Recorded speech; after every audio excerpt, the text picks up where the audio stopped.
అక్కాచెల్లెళ్ళ అనురాగం, అన్నాదమ్ముల ఆప్యాయత, తోబుట్టువుల అనుబంధానికి ప్రతీకగా నిలిచే ఏకైక పండుగ రక్షాబంధన్. శ్రావణ మాసంలో వచ్చే పౌర్ణమి వేళ సోదరుడి మణికట్టుపై సోదరి కట్టే ఆ పట్టుదారం కేవలం ఒక దారం మాత్రమే కాదు, వారి జీవితాంతం ఒకరికొకరు తోడుగా ఉంటామనే ఒక భరోసా. అయితే ఈ సంవత్సరం 2026 రక్షాబంధన్ పండుగ తేదీ విషయంలో తీవ్ర గందరగోళం అయితే నెలకొంది. పండగ ఆగస్టు 27వ తేదీన జరుపుకోవాలా లేదా ఆగస్టు 28వ తేదీని జరుపుకోవాలా అన్న సందేహాలు అందరిలోనూ వ్యక్తమవుతున్నాయి. దీనికి తోడు రాఖీ పౌర్ణమి రోజే చంద్రగ్రహణం కూడా ఏర్పడుతూ ఉండడంతో అసలు గ్రహణం వేళ రాఖీ కట్టచ్చా లేదా అన్నది ఇప్పుడు ఒక పెద్ద చర్చనీయాంశంగా మారింది. జ్యోతిష నిపుణులు, పంచాంగకర్తల వివరాల ప్రకారం ఈ సంవత్సరం శ్రావణ శుక్లపక్ష పౌర్ణమి తిథి ఆగస్టు 27వ తేదీ ఉదయం 9 గంటలకు ప్రారంభమవుతుంది. ఈ పౌర్ణమి తిథి ఆగస్టు 28వ తేదీ ఉదయం 9 గంటల 48 నిమిషాలకు ముగుస్తుంది. హిందూ సనాతన ధర్మ సాంప్రదాయాల ప్రకారం ఉదయ తిథికి అత్యంత ప్రాధాన్యత ఇస్తారు. ఉదయం సూర్యోదయ సమయంలో ఏ తిథి అయితే ఉంటుందో ఆ రోజంతా అదే తిథిగా పరిగణించడం జరుగుతూ ఉంటుంది. ఈ ఉదయ తిథి లెక్కల ప్రకారం చూస్తే ఆగస్టు 28వ తేదీన ఉదయం సూర్యోదయ సమయానికి పౌర్ణమి ఉంది. అందువల్ల ఈ సంవత్సరం రాఖీ పండుగను ఆగస్టు 28వ తేదీ గురువారం నాడే జరుపుకోవాలని పండితులు కూడా స్పష్టం చేస్తూ ఉన్నారు.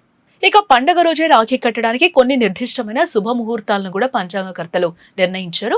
శాస్త్రాల ప్రకారం రాఖీని భద్రకాలంలో కట్టకూడదు. శుభ సమయంలోనే సోదరుడికి రక్ష కట్టాలి. ఆగస్టు 28వ తేదీ ఉదయం 6 గంటల 23 నిమిషాల నుంచి ఉదయం 9 గంటల 48 నిమిషాల వరకు రాఖీ కట్టడానికి అత్యంత ప్రశస్తమైన సమయం.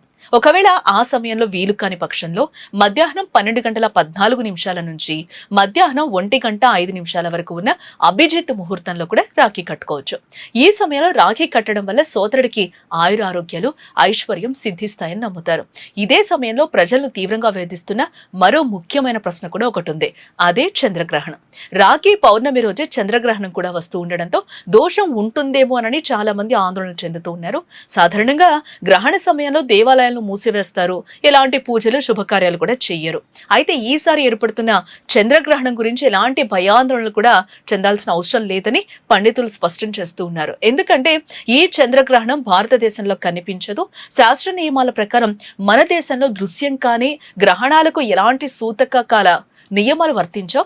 గ్రహణ ప్రభావం లేదా దోషం అనేది మన ప్రాంతంపై ఉండదు. కాబట్టి భక్తులు, తోబుట్టువులు ఎలాంటి సంకోచం లేకుండా భయాందోళనలు వీడి ఆగస్టు 28న ఆనందోత్సాహాల మధ్య రక్షాబంధన్ వేడుకలను జరుపుకోవచ్చు. సరైన శుభముహూర్తంలో అక్కా చెల్లెళ్ళు తమ సోదరులకు రాఖీలు కట్టి వారి ఆశీస్సులు పొంది తీపి తినిపించి ఈ పండుగను ఘనంగా జరుపుకోవాలని వేద పండితులు సూచిస్తూ ఉన్నారు.